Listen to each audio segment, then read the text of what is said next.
حسین ترین چیزیں جو ہے وہ انجوائے کر کے، زمین کے پلیجرز لے کے، تو اچھے عمل کون کرتا ہے؟ یہ ہے اصل ٹیسٹ۔ اور کفار کے پیچھے جو نبی صلی اللہ علیہ وسلم کی تڑپ تھی کہ کسی طرح سے وہ اس قرآن پر ایمان لے آئیں، تو مجھے یہ سوچ کے یہ احساس ہوتا ہے کہ اللہ سبحانہ و تعالیٰ نے اس عظیم کلام کو جو نازل کیا ہے،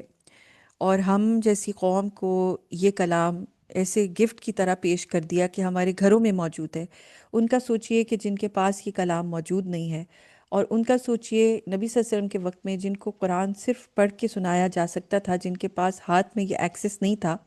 وہ اس کو سیکھ نہیں سکتے تھے، سمجھ نہیں سکتے تھے۔ آج تو کوئی بھی جو چاہے تو اس کو پڑھ سکتا ہے، سیکھ سکتا ہے۔ تو یہ ہمارے لیے کتنا بڑا انعام ہے، اور اگر ہم نہ سمجھیں، اس کو نہ کھولیں، اس کے اوپر عمل نہ کریں، تو یہ اتنی تکلیف دہ بات ہے۔ اور نبی صلی اللہ علیہ وسلم کو کیسا لگے گا کہ اگر ان کی امت کے لوگ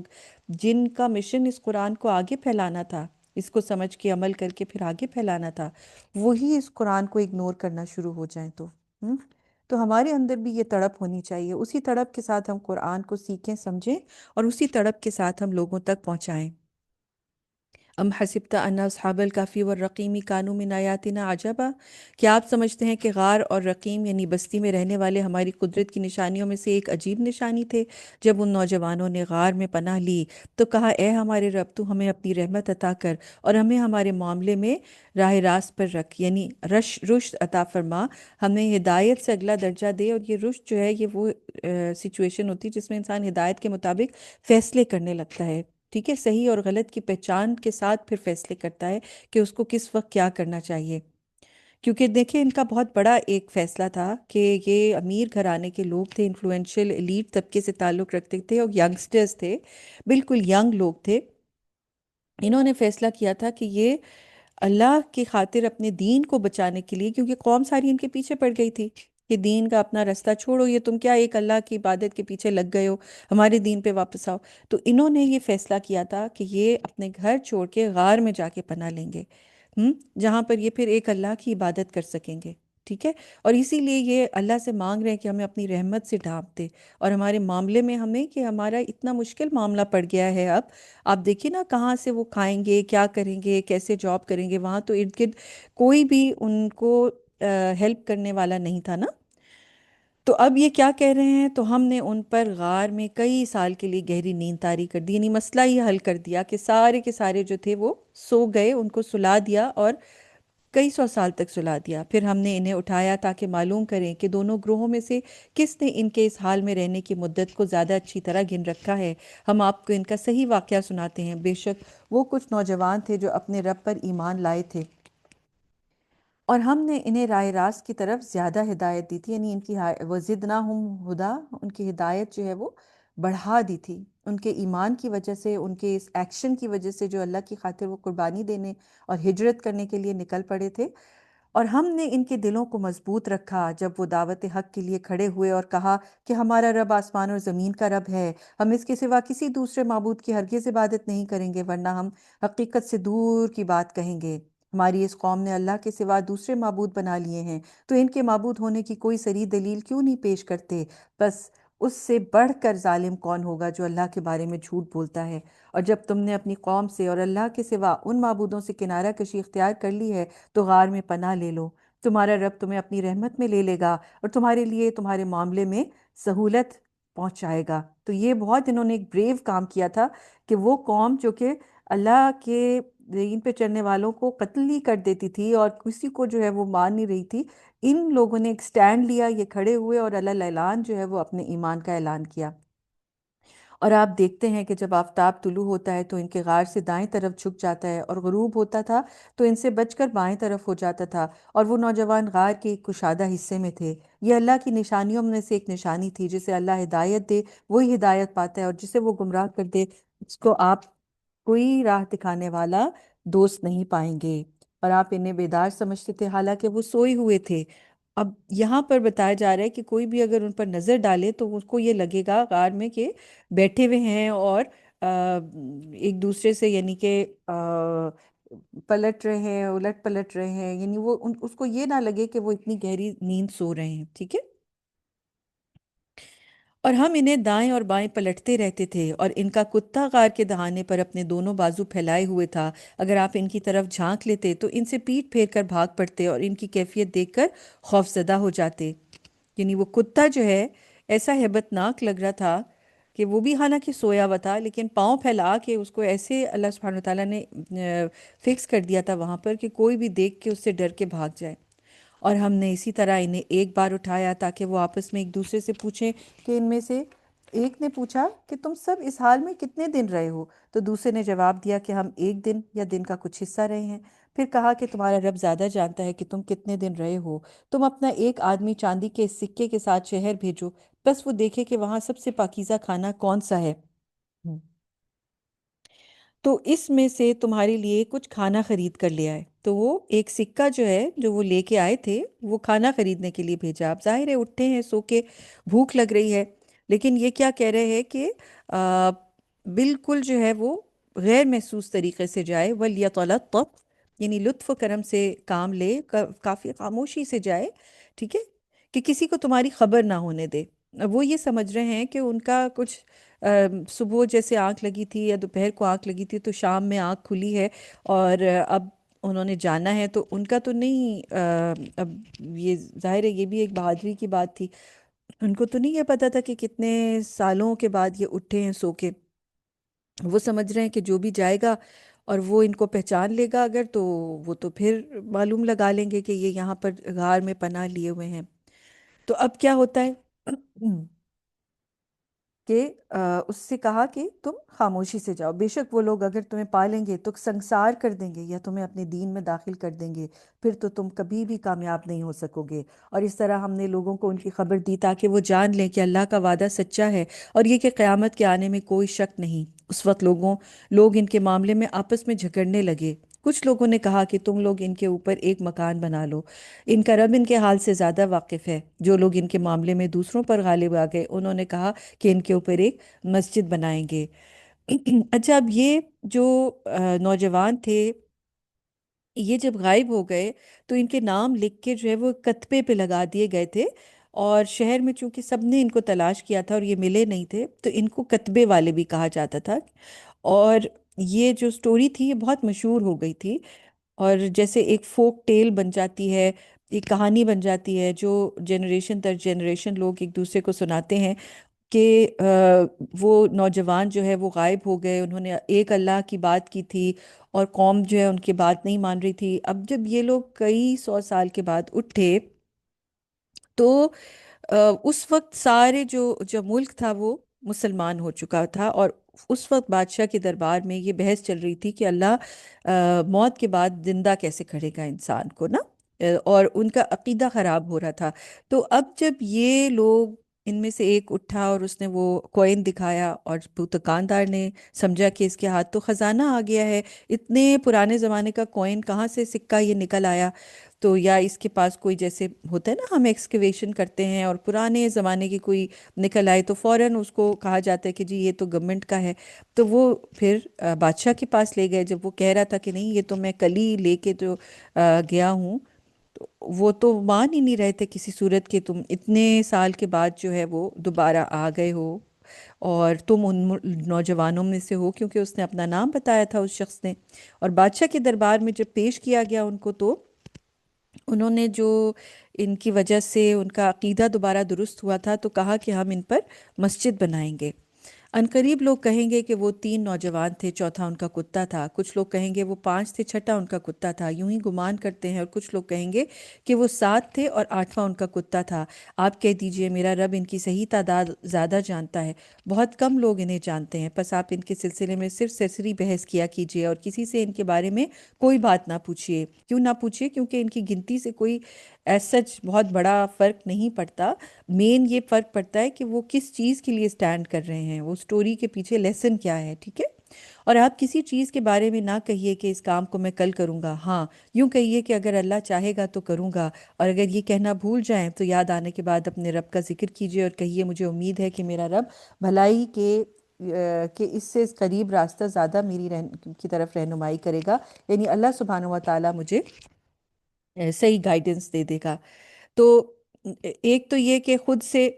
یہ کہہ دینا کہ میں یہ کل کروں گی، کیونکہ کروانا تو اللہ نے ہوتا ہے، اس لیے انشاء اللہ کہنا لازمی ہے کہ اگر اللہ چاہے تو، ٹھیک ہے۔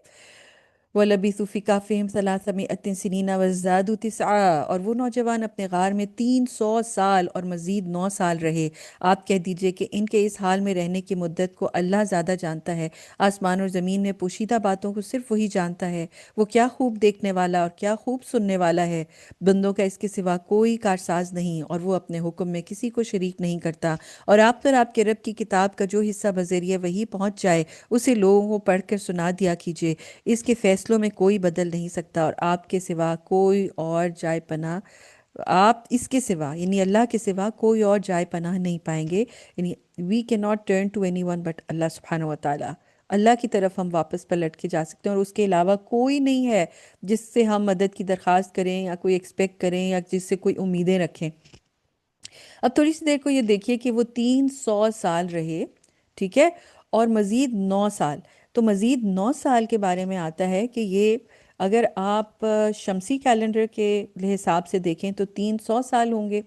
اور چونکہ قمری جو کیلنڈر ہے، اسلامک جو ایئر ہوتا ہے، اس کے اندر دن کم ہو جاتے ہیں، تو اس لحاظ سے اگر کاؤنٹ کریں تو یہ پھر مزید 900 سال ہو جائیں گے۔ تو دونوں سالوں کی جو گنتی ہے اس کے مطابق اللہ سبحانہ و تعالیٰ نے اس آیت میں بتا دیا کہ وہ ان کی مدت ٹھہرنے کی کیا تھی اور کتنے عرصے وہ سوئے رہے۔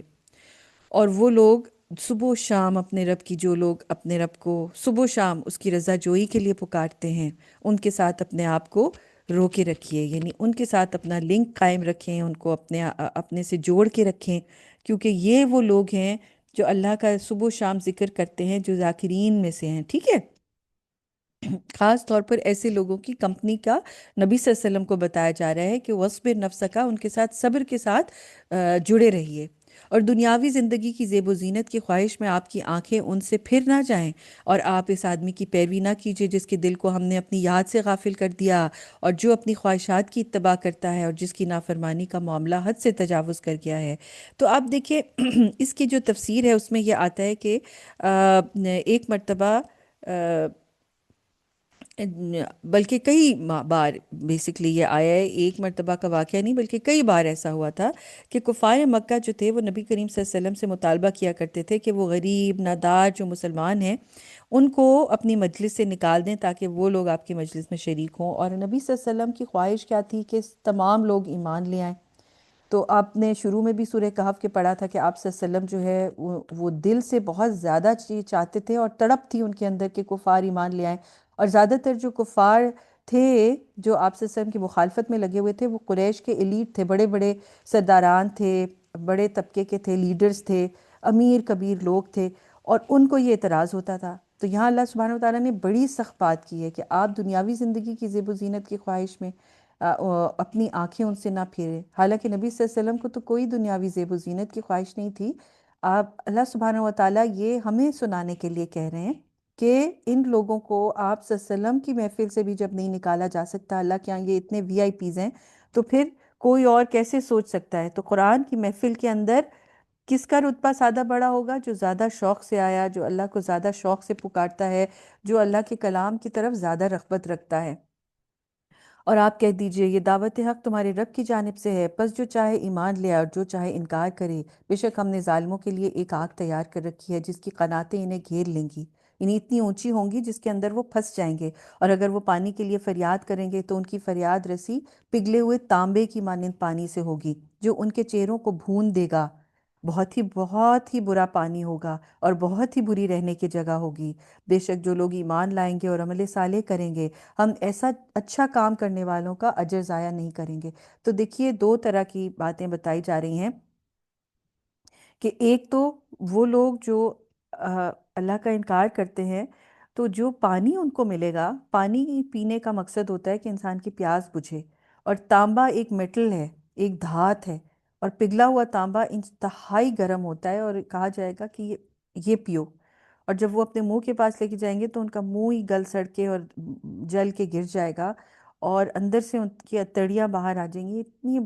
شدید تکلیف ہے یہ، اللہ تعالی ہمیں اس سے بچائے۔ اور دوسری طرف ایمان اور نیک کام کرنے والے لوگ جو ہیں ان کے لیے کیا ہے کہ ان کا اجر ہمیشہ ہمیشہ بڑھتا ہی رہے گا۔ اللہ سبحانہ و تعالیٰ ان کو کیا کرے گا؟ ان کو عدن کے باغات ملیں گے، یعنی ہمیشگی کے باغات اور خوبصورت ترین جگہیں رہنے کے لیے، جن کے نیچے نہریں جاری ہوں گی، وہاں انہیں سونے کے زیورات پہنائے جائیں گے، اور وہ باریک دبیز ریشم کے ہرے کپڑے پہنیں گے، اس حال میں کہ اس میں وہ آرام سے کرسیوں پر ٹیک لگائے بیٹھے ہوں گے۔ انتہائی کمفرٹیبل جگہ ہوگی، کمفرٹ کے ساتھ وہ اپنے ریلیکس کر رہے ہوں گے۔ کتنا اچھا بدلہ ہوگا، اور جنت تو بہت ہی بہترین آرام گاہ ہے۔ تو خاص طور پر جو یہ کہا گیا نا، نعم الثواب وہ حسنت مرتفقہ، کتنا پیارا ثواب ہے، کتنا اچھا بدلہ ہے، اور ٹھہرنے کی جگہ کتنی پیاری ہے۔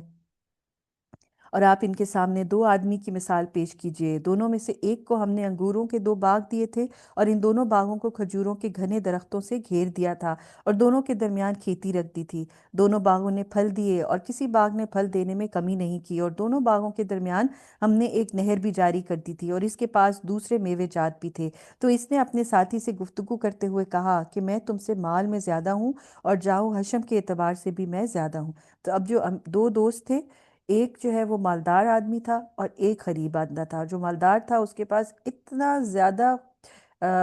خوبصورت جو ہے وہ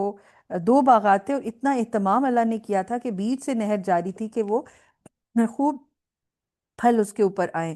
لیکن اس نے اپنے دوست سے کیا کہا کہ میں تم میں جو ہے وہ عزت میں بھی زیادہ ہوں، اور مال اور اولاد میں بھی زیادہ ہوں۔ وہ اپنے باغ میں اس حال میں داخل ہوا کہ وہ اپنے حق میں ظلم کرنے والا تھا، یعنی وہ بہت زیادہ اتراتا ہوا اور زوم کرتا ہوا، اور اپنے آپ کو وہ جو اس نے بنایا تھا اس پہ وہ خود کو بہت کریڈٹ دے رہا تھا کہ جی میری عقل مندی کی وجہ سے اور میری محنت کی وجہ سے یہ ہوا ہے۔ کہا کہ میں نہیں سمجھتا ہوں کہ یہ باغ کبھی تباہ ہو جائے گا، اور مجھے یقین نہیں ہے کہ قیامت برپا ہوگی، اور اگر بالفرض میں اپنے رب کے پاس لوٹ کر گیا بھی تو میں اس باغ سے زیادہ اچھا بدلہ پاؤں گا۔ اس کے ساتھی نے جو گفتگو کے دوران کہا، کیا تم نے اس ذات باری تعالیٰ کا انکار کر دیا جس نے تمہیں مٹی سے پیدا کیا، پھر نطفے سے، پھر تمہیں اچھا بھلا ایک مرد بنایا؟ لیکن میرا عقیدہ ہے کہ اللہ ہی میرا رب ہے، اور میں اپنے رب کا کسی کو شریک نہیں بناتا۔ اور تم جب باغ میں داخل ہوئے تھے تو کیوں نہیں کہا تھا ماشاء اللہ لا قوت الا باللہ، کہ اللہ نے جو چاہا وہی ہوا، اور اللہ کی مشیت کے بغیر کسی کو کوئی قوت حاصل نہیں ہو سکتی۔ تو اللہ سبحانہ و تعالیٰ کی دین کو آ، سمجھنا کہ جی میری وجہ سے یہ ہے، یا یہ میری محنت ہے، یا میں نے سارا کچھ کیا ہے، یہ ایک طرح سے شرک ہو جاتا ہے۔ چاہے وہ بچوں کی پرورش ہو، چاہے انسان کی مال کی بڑی اچھی انویسٹمنٹ ہو، اس کا بزنس کا فلرش کرنا ہو، چاہے کچھ بھی ہو، ہر چیز کو جو ہے وہ اللہ کی طرف سے سمجھنا لازم ہے۔ کسی چیز میں بھی انسان اپنے آپ کو کریڈٹ نہیں دے سکتا، اور کوئی بھی اگر اچھی چیز انسان کو ملی ہے اس کو دیکھ کے، اس نعمت کو اگر سیکیور کرنا چاہتے ہیں ہم، تو اپنی چیز کو دیکھ کے ماشاء اللہ لا قوت الا باللہ کہنا لازمی ہے۔ تو وہ اوروں کی بھی نظر سے بچ جائے گی، اور اپنی تباہی سے بھی بچ جائے گی۔ جو اپنے کلام کی وجہ سے کئی دفعہ انسان اپنی نعمت کو تباہ کر دیتا ہے۔ اب وہ اسی جو غریب دوست ہے اس کی بات ہو رہی ہے، اگر تم مجھے اپنے آپ سے مال اور اولاد میں کم تر پاتے ہو تو امید ہے کہ میرا رب مجھے تمہارے باغ سے بہتر باغ دے گا، اور تمہارے باغ پر کوئی آسمانی عذاب بھیج دے گا، پس وہ بے پودے والا چکنا میدان ہو جائے گا، نہیں تباہ و برباد ہو جائے گا، اس میں ایک پودا بھی نہیں رہے گا، یا اس کا پانی زمین کی تہ میں چلا جائے گا، پھر تم اسے حاصل ہی نہیں کر سکو گے۔ تو یہ وہ کوئی بد دعا نہیں دے رہا تھا، ایکچولی وہ نیک انسان تھا، غریب بندہ تھا۔ وہ یہ بتا رہا تھا کہ کیا کیا کچھ اللہ تعالیٰ کر سکتا ہے، ٹھیک ہے؟ یعنی اگر یہ سارا کچھ ہو گیا تو تم خود اس کو بچا نہیں سکو گے، لیکن اس کے باوجود بھی وہ جو امیر دوست تھا اس کو کوئی اثر نہیں ہوا، اس نے استغفار نہیں کیا۔ اسی لیے کیا ہوا؟ اس کے تمام پھلوں کو آفت نے گھیر لیا۔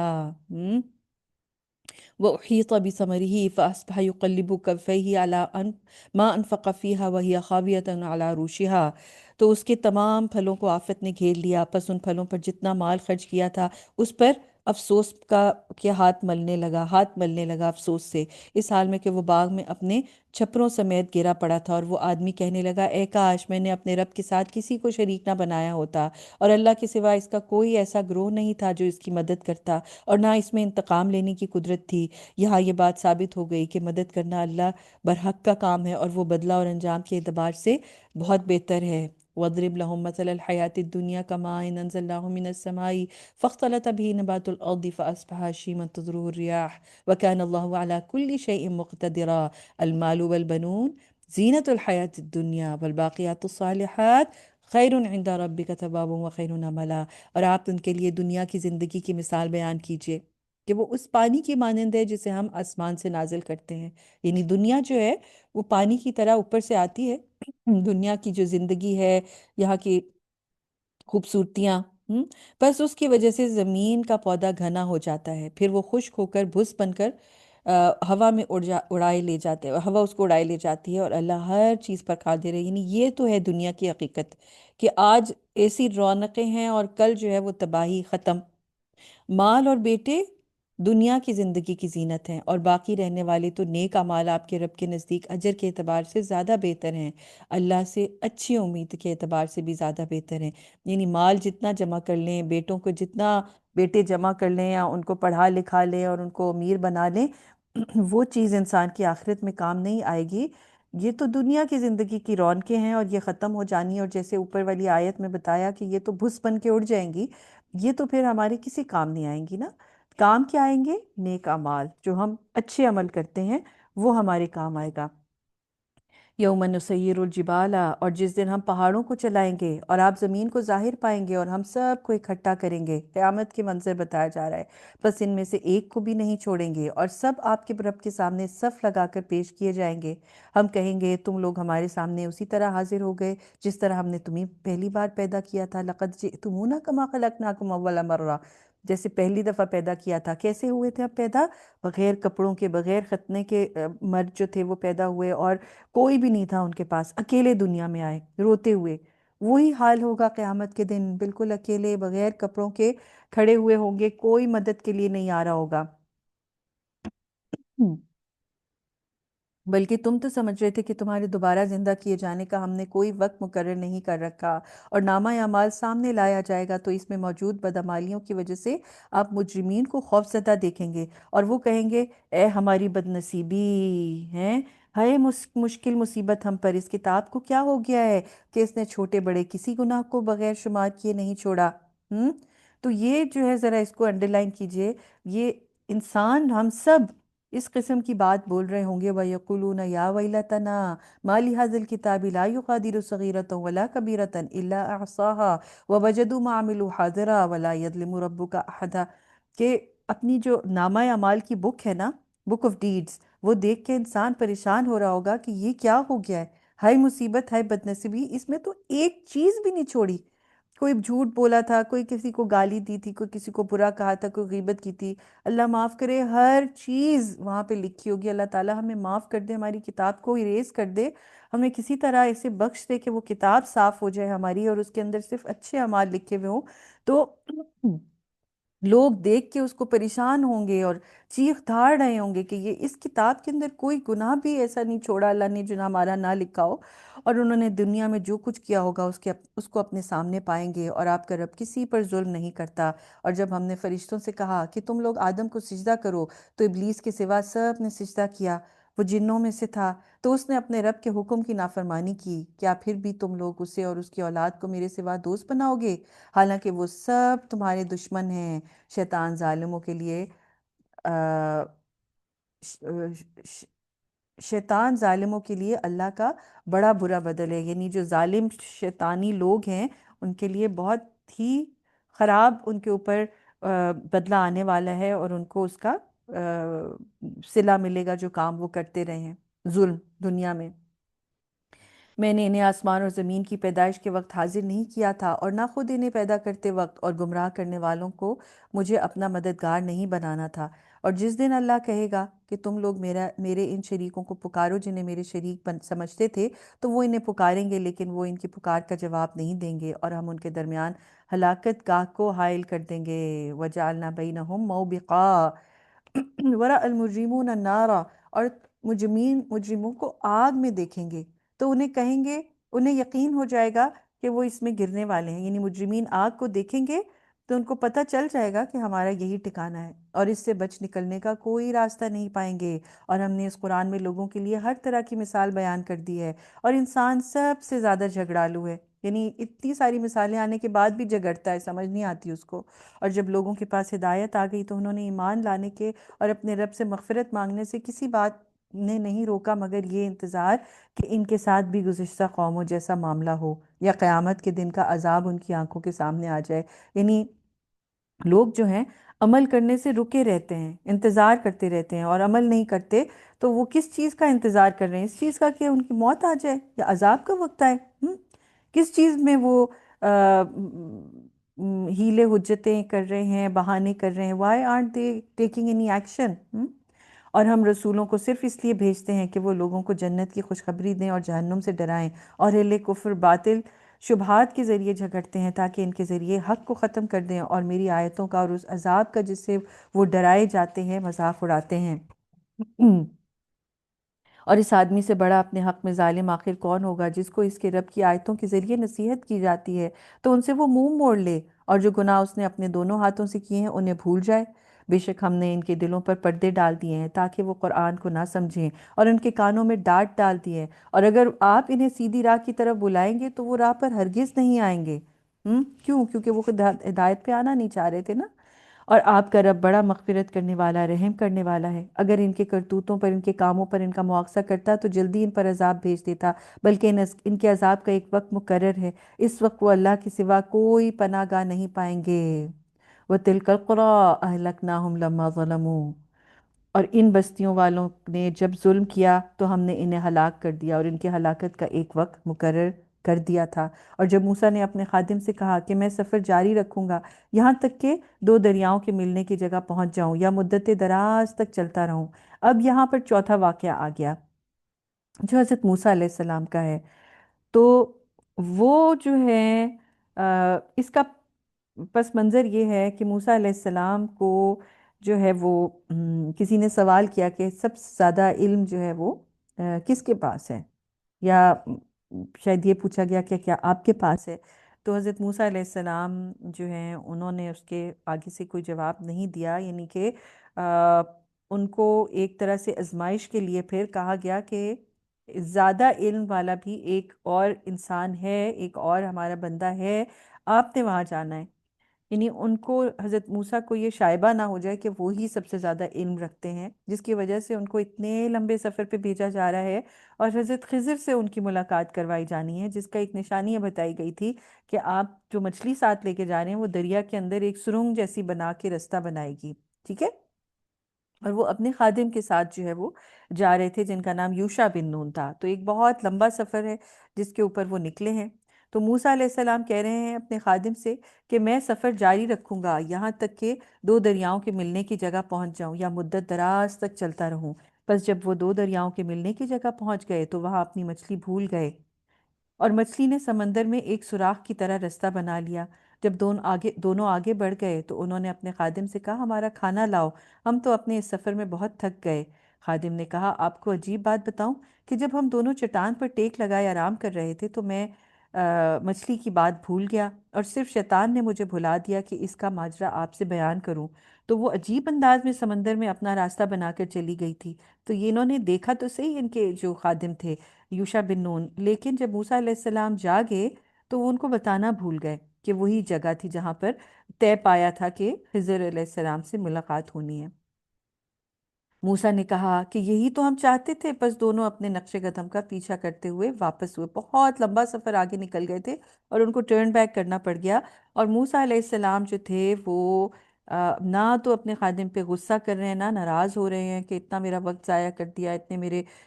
مجھے تھکان ہو گئی، بلکہ یہ بات کہ شیطان نے بھلا دیا اس چیز کو انہوں نے ایکسیپٹ کیا۔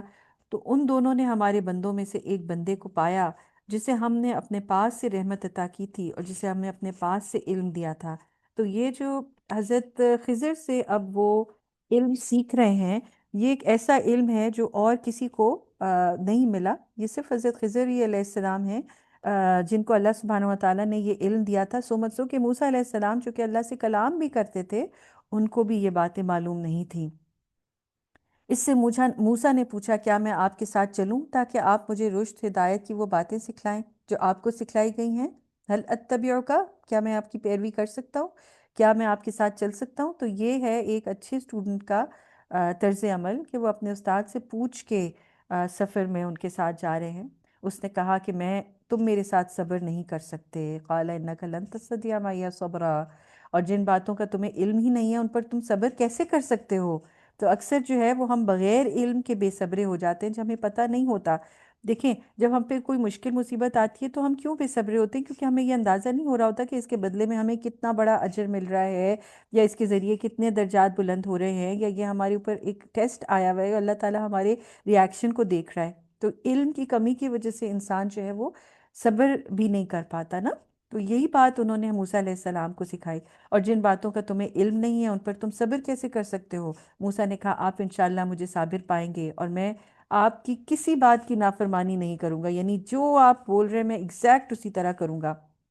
اس نے کہا کہ اگر تمہیں میرے ساتھ چلنا ہی ہے تو مجھ سے کسی چیز کے بارے میں سوال نہ کرنا، یہاں تک کہ میں خود ہی تمہیں اس کے بارے میں بتا دوں۔ چنانچہ دونوں چل پڑے، یہاں تک کہ جب دونوں کشتی میں سوار ہوئے تو اس میں سوراخ کر دیا۔ موسیٰ نے کہا کیا آپ نے اس میں سوراخ اس لیے کیا ہے تاکہ اس کے سوار لوگوں کو ڈبو دیں؟ کیونکہ وہ غریب لوگوں کی کشتی تھی۔ تو وہ موسیٰ علیہ السلام حیران ہے کہ کیوں سوراخ کر دیا؟ آپ نے تو ایک خطرناک کام کیا۔ اس نے کہا میں نے تم سے کہا نہیں تھا کہ تم میرے ساتھ صبر نہیں کر سکو؟ قال الم اقل انک لن تستطیع معی صبرا قال لا تؤاخذنی۔ موسیٰ نے کہا جو بات میں بھول گیا اس پر میرا مواخذہ نہ کیجیے، اور میرے مہم کو میرے لیے مشکل نہ بنائیے، یعنی میرا یہ جو کام ہے آپ سے علم سیکھنے کا، اس کو میرے لیے مشکل نہ کیجیے۔ موسیٰ نے کہا جو بات میں بھول گیا تھا اس پر میرا مواخذہ نہ کیجیے، میری مہم کو میرے لیے مشکل نہ بنائیے۔ اور پھر دونوں چل پڑے، یہاں تک کہ دونوں کی ایک لڑکے سے ملاقات ہوئی تو خضر نے اس کو قتل کر دیا۔ موسیٰ نے کہا آپ نے ایک بے گناہ آدمی کو اس پر بغیر قصاص واجب ہوئے قتل کر دیا، آپ نے تو بہت ناپسندیدہ کام کیا۔ تو یہ جو بچہ تھا اس کو خضر علیہ السلام نے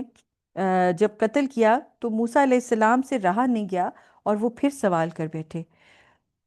کیونکہ یہ تو ظاہر ہے وہ دیکھ رہے تھے کہ یہ ظلم ہے، یہ کیا ہو گیا۔ تو خضر علیہ السلام بولے قال الم اقل لک انک لن تستطیع معی صبرا، اس نے کہا میں نے تم سے کہا نہیں تھا کہ تم میرے ساتھ صبر نہیں کر سکتے؟ موسیٰ نے کہا اگر میں نے اس کے بعد آپ سے کسی چیز کے بارے میں سوال کیا تو آپ مجھے اپنے ساتھ نہ رکھیے گا، اور میری جانب سے آپ عذر کی انتہا کو پہنچ چکے۔ اس کے بارے میں نبی پاک صلی اللہ علیہ وسلم فرماتے ہیں کہ اگر موسیٰ علیہ السلام یہ نہ کہتے نا، یہ شرط نہ لگاتے کہ جی اگر اب میں نے سوال کیا تو بے شک آپ مجھے اپنے ساتھ نہ رکھیے گا، تو ہو سکتا ہے کہ ہم بہت کچھ اور بھی سیکھ جاتے، یعنی موسیٰ علیہ السلام پوچھتے رہتے اور وہ ساتھ چلتے رہتے، اور پھر بہت سے اور علوم کا بھی پتہ چل جاتا۔ لیکن موسیٰ علیہ السلام نے اپنے اوپر خود ہی پابندی لگا دی، ٹھیک ہے۔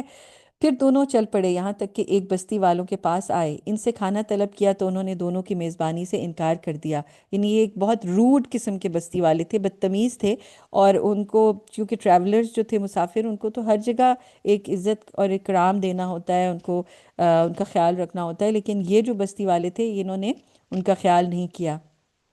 پھر اس بستی میں دونوں کو ایک دیوار ملی جو گرنا ہی چاہتی تھی، یعنی گرنے والی تھی وہ دیوار، اس نے اسے یعنی خضر نے اس کو سیدھا کر دیا۔ موسیٰ نے کہا اگر آپ چاہتے ہیں تو اس کام کی مزدوری لے لیتے، یعنی یہ لوگ جو ہیں تو اتنے خراب ہیں، آپ نے ان کے ساتھ ایویں ہی نیکی کر دی، آپ ان سے کوئی مزدوری لے لیتے تو ہم کچھ کھانا ہی کھا لیتے۔ تو اب کیا ہوا؟ قال ھذا فراق بینی و بینک، اس نے کہا میرے اور تمہارے درمیان جدائی کی یہی گھڑی ہے، جن باتوں پر تم صبر نہ کر سکتے تھے میں تمہیں ان کی تعویل بتاتا ہوں، یعنی تم جو صبر نہیں کر رہے تھے تو میں اس کی تعویل بتاتا ہوں۔ اب کیسے وہ تعویل بتائی جا رہی ہے؟ اما السفینۃ فکانت لمساکین یعملون فی البحر، تو جو کشتی تھی، کشتی کا جو معاملہ ہے وہ کچھ غریب لوگوں کی تھی جو سمندر میں محنت مزدوری کرتے تھے۔ میں نے اس میں عیب پیدا کر دینا چاہا، اس لیے کہ ان کے علاقے کے بعد ایک بادشاہ تھا جو ہر اچھی کشتی کو زبردستی لے لیتا تھا، اور وہ لڑکا تو اس کے ماں باپ ایمان والے تھے۔ میں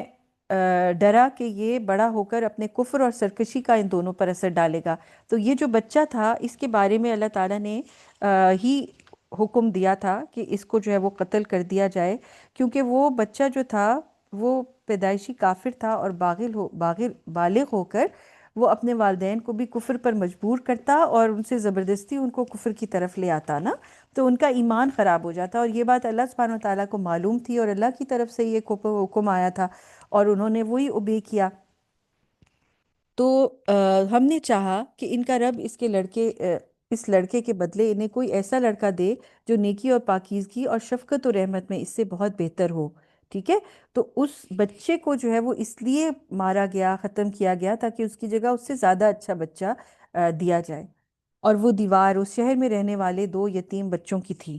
یعنی وہ جو شہر میں لوگ تھے جو بدتمیز تھے، جو اتنے روڈ تھے، اگر وہ مسافروں کا خیال نہیں کر رہے تو یتیم بچوں کے ساتھ سوچیں کیا سلوک کرتے ہوں گے، ٹھیک ہے؟ تو وہ دو وہ یتیم بچوں کی دیوار تھی، اور اس کے نیچے ان دونوں کا خزانہ تھا، اور ان کا باپ نیک آدمی تھا۔ وہ باپ تو مر گیا، اس کی تو ڈیتھ ہو گئی، اسی لیے وہ بچے یتیم تھے۔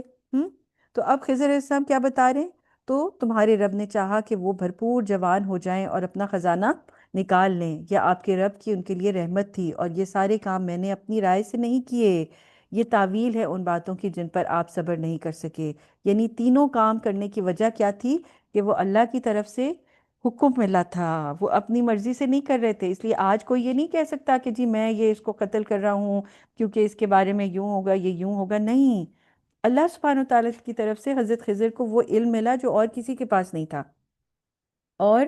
اس کے ساتھ ہی یاد رکھیے کہ حضرت خضر جو تھے، انہوں نے جب یہ معاملہ ختم کر دیا کہ حضرت موسیٰ جو اس وقت کے نبی تھے، اللہ کے ساتھ کلام کر رہے تھے، وہ بھی اب ان کے ساتھ نہیں رہیں گے۔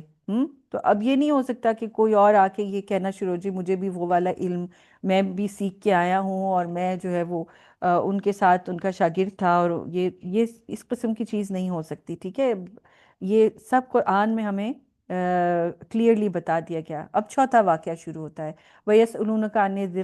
الْقَرْنَيْنِ قُلْ سَأَتْلُو عَلَيْكُم مِّنْهُ ذِكْرًا۔ اور کفار مکہ آپ سے ذوالقرنین کے بارے میں سوال کرتے ہیں، آپ کہہ دیجئے کہ میں قریب اس کے حالات سے متعلق کچھ آیتوں کی تلاوت کرتا ہوں۔ بے شک ہم نے سرزمین پر اسے حکومت دی تھی اور ہر چیز کے لیے اسے سامان دیا تھا، یعنی اس کو ہر قسم کے ریسورسز عطا کیے تھے۔ ذوالقرنین جو تھا وہ ایک بہت ہی پاورفل کنگ تھا، اور اللہ سبحانہ و تعالیٰ نے اس کو بہت سا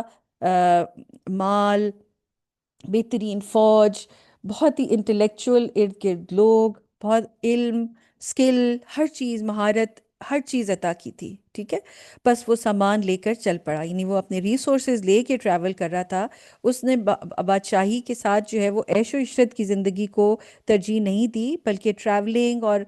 ملک کو اور دنیا کو جو ہے وہ بہتر کرنے کی طرف اس نے اپنی ساری کی ساری کوششیں لگا دیں۔ یہاں تک کہ جب وہ آفتاب ڈوبنے کی جگہ پہنچ گیا تو اسے گرم کیچڑ کے ایک چشمے میں ڈوبتا ہوا پایا، اور وہاں سے ایک قوم ملی۔ ہم نے کہا اے ذوالقرنین تمہیں اختیار ہے، یا تو انہیں عذاب دو یا ان کے ساتھ اچھا معاملہ کرو۔ تو اللہ سبحانہ وتعالیٰ نے وہ قوم حضرت ذوالقرنین کے سب سروینٹ کر دی تھی اس کنگ کے، اور ان کے پاس پوری آزادی تھی جو مرضی لوگوں کے ساتھ کرے۔ لیکن انہوں نے کیا کہا؟ اس نے کہا جو ظالم ہوگا اسے ہم عذاب دیں گے، پھر وہ اپنے رب کی طرف لوٹایا جائے گا تو وہ اسے اور سخت عذاب دے گا، اور جو ایمان لے کے آئے گا اور عمل صالح کرے گا تو اسے بطور جزا جنت ملے گی، اور اپنے کام، اپنے احکامات سے متعلق اسے ہم بھی آسان بات کہیں گے، یعنی وَسَنَقُولُ لَهُ مِنْ أَمْرِنَا يُسْرًا، ہم اس کو آسان کام بتائیں گے، اس کے کاموں میں آسانی کریں گے۔ تو اب اس کو رولرشپ ملی ہے، اور اس کی نیکی آپ کو کیسے نظر آ رہی ہے کہ یہ لوگوں کے اوپر جسٹس کے ساتھ حکومت کر رہا ہے، اور جو ایمان والے لوگ ہیں، جو نیک کام کرنے والے لوگ ہیں، ان کو یہ خود سے دنیاوی طور پر بھی آسانیاں دے رہا ہے، اور یہ بھی کہہ رہا ہے کہ چونکہ آگے جا کے بھی ان کو اجر ملے گا تو بہتر ہے کہ لوگ ایمان لے آئیں اور نیک راستے پہ چلیں۔ لیکن جو ظالم لوگ ہوں گے، جو برائیاں کر رہے ہوں گے، ان کو یہ بھی ان کے ساتھ ان کے اوپر عذاب نازل کرے گا، نہیں سزا دے گا، اور پھر آگے بھی، ٹھیک ہے؟ تو لوگ پھر خود ہی اختیار کریں کون سا راستہ وہ چننا چاہیں گے۔ پھر وہ سامان لے کر دوسرے راستے پر چل پڑا، دوسری طرف، یہاں تک کہ جب وہ آفتاب نکلنے کی جگہ پہنچ گیا تو اسے ایک ایسی قوم پر نکلتے ہوئے پایا جن کے واسطے اس کی جو ہیٹ ہے، اس کی گرمی ہے، اس سے بچنے کے لیے ہم نے کوئی آڑ نہیں پہنائی تھی۔ قصہ اتنا ہی تھا، اور ذوالقرنین کے پاس جو وسائل و اسباب تھے ہم اس کی پوری خبر رکھتے تھے۔ وَقَدْ أَحَطْنَا بِمَا لَدَيْهِ خُبْرًا، پھر وہ سامان لے کر ایک اور رستے پر چل پڑا، یہاں تک کہ جب وہ دو پہاڑوں کے درمیان پہنچا تو ان کے اندرونی جانب ایسے لوگوں کو پایا جو تقریباً کوئی بات سمجھتے نہیں تھے، یعنی ان کی جو کمیونیکیشن تھی، لینگویج تھی، وہ بہت ہی کوئی ڈیفیکلٹ قسم کی تھی۔ انہوں نے کہا اے ذوالقرنین بے شک یاجوج و ماجوج زمین پر فساد پھیلاتے ہیں، تو کیا تو ہمارے لیے کوئی معاوضہ مقرر کر دیں تاکہ تو کیا ہم تمہارے لیے کوئی معاوضہ مقرر کر دیں؟ کوئی ہم تمہیں اگر پیسے دیں تو تم ہمارے اور ان کے درمیان ایک دیوار بنا دو۔ اب آپ خود سوچئے کہ یہ وہ قوم ہے جن کا کوئی لینگویج سمجھ نہیں آ رہی، بہت مشکل لینگویج ہے، لیکن ایک اچھے حکمران کی یہ بتایا جا رہا ہے خاصیت کہ وہ کمیونیکیٹ کر سکتا ہے، لوگوں کی بات سمجھ سکتا ہے، جو لوگ اس سے کچھ کہنا چاہ رہے ہیں، اس تک کچھ پہنچانا چاہ رہے ہیں، اپنی نیڈ رکھنا چاہ رہے ہیں، ان کی نیڈ کو سمجھ جاتا ہے وہ، ٹھیک ہے؟ تو وہ کیا کہتا ہے؟ اب وہ کیا قوم سے جو ہے اس سے معاوضہ طلب کرے گا؟ وہ کہتا ہے کہ ذوالقرنین نے کہا، میرے رب نے مجھے جو قدرت دے رکھی ہے تمہارے معاوضے سے بہتر ہے، پس تم لوگ اپنی جسمانی طاقت سے میری مدد کرو تاکہ میں تمہارے اور ان کے درمیان ایک موٹی اور مضبوط دیوار بنا دوں، مجھے لوہے کی اینٹیں دو۔ تو اب یہ ان سے اجرت نہیں لے رہا، بلکہ یہ کہہ رہا ہے کہ تم لوگوں کا یہ کام ہے تو میں تمہاری پوری مدد کروں گا، میری پوری فوج لگی ہوئی ہوگی، لیکن اس کے لیے فوج کافی نہیں ہے، تم لوگ بھی ساتھ اپنی جو ہے وہ لوگ دو، ہیومن ریسورس مجھے چاہیے، مجھے لوگ چاہیے جو کہ مل کر میرے ساتھ یہ دیوار بنوائیں گے، اور لوہے کی اینٹیں لا کے دو۔ اینٹیں جو ہیں وہ لوہے کی ہوں گی، یہاں تک کہ جب دونوں پہاڑوں کے درمیان کا حصہ اوپر تک برابر کر دیا تو کہا اب اس میں آگ جھونکو، یعنی وہ اینٹوں کو گرم کیا جائے گا، ان کو سرخ کیا جائے گا، یہاں تک کہ جب دونوں پہاڑوں کے درمیان کا حصہ اوپر تک برابر کر دیا تو کہا کہ اب اس میں آگ جھونکو، جب اسے آگ بنا دیا تو کہا مجھے پگھلا ہوا تانبا دو تاکہ اس پر ڈال دوں۔ تو اب یہ جو سب سے ٹیکنیکل اور ڈیفیکلٹ کام تھا وہ اس نے خود اپنے ہاتھ سے کیا، پھر یاجوج و ماجوج کے افراد نہ اس پر چڑھ سکے اور نہ اس میں سوراخ بنا سکے۔ ذوالقرنین نے کہا یہ دیوار میرے رب کی رحمت ہے، اتنا بڑا کام کیا اور پھر بھی کیا کہہ رہے ہیں کہ قال ھذا رحمت من ربی، یہ میرے رب کی رحمت ہے، فاذا جاء وعد ربی جعلہ دکا، اور جب اللہ کے یعنی رب کے وعدے کا وقت آ جائے گا تو اس کو ریزہ ریزہ کر دے گا، وکان وعد ربی حقا، اور میرے رب کا وعدہ برحق ہے۔ اس سے یہ پتہ چلا کہ ایک تو ذوالقرنین مسلمان تھا، دوسرا اس کو قیامت کی نشانیوں کے بارے میں بھی پتہ تھا کہ جب قیامت واقع ہونے والی ہوگی تو یاجوج ماجوج وہ دیوار توڑ دیں گے اور پوری دنیا میں پھیل جائیں گے، ٹھیک ہے؟ اور اس دن ہم ان سب کو آپس میں گتھم گتھا کر دیں گے اور سور پھونک دیا جائے گا، پھر ہم ان سب کو ایک ساتھ جمع کریں گے، اور اس دن ہم جہنم کو کافروں کے بالکل سامنے لائیں گے جن کی آنکھوں پر دنیا میں میری یاد سے پردہ پڑا ہوا تھا اور جو شدت عداوت سے ہمارا کلام نہیں سن سکتے تھے۔ کیا اہل کفر سمجھتے ہیں کہ قیامت کے دن وہ میرے سوا میرے بندوں کو اپنا دوست بنا لیں گے؟ بے شک ہم نے جہنم کو کافروں کی میزبانی کے لیے تیار رکھا ہے۔ یاد رکھیے اللہ کے بندے جو ہیں وہ تو اللہ کے بندے ہیں، وہ اللہ کے برابر کیسے پہنچ سکتے ہیں؟ رب کے، خالق کائنات کی کوئی کیسے برابری کر سکتا ہے؟ اہل کفر کیا کرتے ہیں؟ شرک کرتے ہیں، انسانوں کو اللہ کے برابر بنا دیتے ہیں۔ آپ کہیے کیا ہم تمہیں خبر دیں اس دن کے اعمال کے اعتبار سے سب سے زیادہ گھاٹے میں کون ہوگا؟ یعنی قیامت کے دن سب سے زیادہ نقصان کس کو ہوگا؟ جن کی دنیاوی زندگی کے لیے کوششیں ضائع ہو گئیں اور وہ سمجھتے رہے کہ وہ بہت اچھے کام کریں، یعنی دنیا میں وہ جو کام کر رہے تھے وہ سوچتے رہے کہ جی ہم تو بہت ہی اچھا بہترین کام کر رہے ہیں، لیکن وہ سب کچھ ضائع، انہی لوگوں نے اپنے رب کی آیتوں کا اور اس سے ملاقات کا انکار کر دیا تو ان کے اعمال بیکار ہو گئے۔ بس ہم قیامت کے دن ان کا کوئی وزن نہیں رکھیں گے، ان کا بدلہ جہنم ہوگا، اس لیے کہ انہوں نے کفر کی راہ اختیار کی اور میری آیتوں کو اور رسولوں کا مذاق اڑایا۔ تو یہ جو لوگ ہیں جو دین کو مذاق اڑاتے ہیں، رسولوں کا مذاق اڑاتے ہیں، اللہ کے احکامات کا مذاق اڑاتے ہیں، اللہ کی نشانیوں کا مذاق اڑاتے ہیں، اس دن سوائے جہنم کے ان کو اور کچھ بھی نہیں ملے گا۔ بے شک جو لوگ ایمان لائے اور انہوں نے عمل صالح کیا ان کی ضیافت کے لیے فردوس کے باغات ہوں گے، ان میں ہمیشہ ہمیشہ رہیں گے، ان سے ان میں سے نکلنا نہیں چاہیں گے، یعنی فردوس کے جو باغ ہیں، یہ فردوس کے جو باغ ہیں، یہ جنت کے باغ، یہ